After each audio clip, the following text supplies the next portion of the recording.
Jim Blocky, Real Ed Aid. Today's vlog is sex. It's more about control. Now, first off, I must say that any man who takes advantage of any woman is beyond despicable. Sexual misconduct is loathsome, disgusting, and vile. And with that said, I also must say there are two sides to every story. It is equally as loathsome, disgusting, and vile to accuse a man of sexual misconduct, especially if it's not true or even questionable. And if it happened decades ago, it is especially questionable. You see, the mere accusation of this despicable act will destroy a man's career and his life, truth be damned.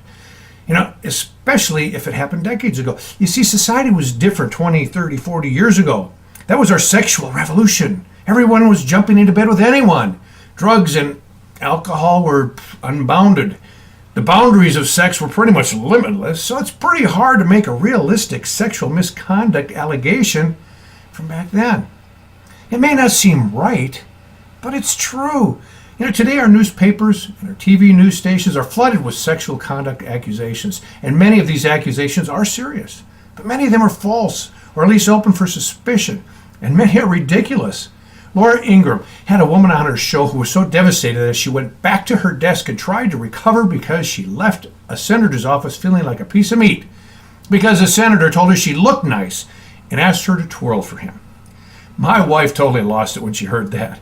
She said she was so angry that pretty soon men and women will not be able to talk to each other. Flirting's out, compliments are gone. Men aren't going to be able to ask a woman out or a woman ask a man out without fear of being accused of some sort of sexual misconduct. She's absolutely right. Undoubtedly there's nothing more heinous than rape.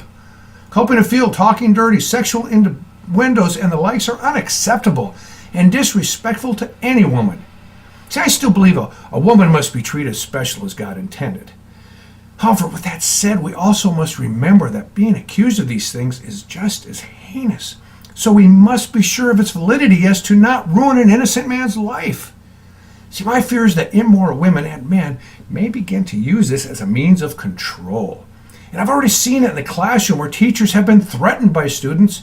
Either give them a good grade or they're going to say the teacher groped them, or they expose themselves or try to have sex with them.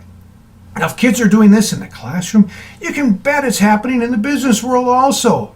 And how do you put a stop to this? I'll answer that question with a quote from George Washington, who said in his farewell address to the country, "Reason and experience both forbid us to believe we can have a national morality without a religious, biblical principle. Simply put, you remove Jesus Christ's Father and you lose moral fiber." Well, we removed God from the schools in '63 and have been slowly removing him from every place else in America since. Ask yourself, is America really a better place for it? Jim Blocky, Real Ed Aid.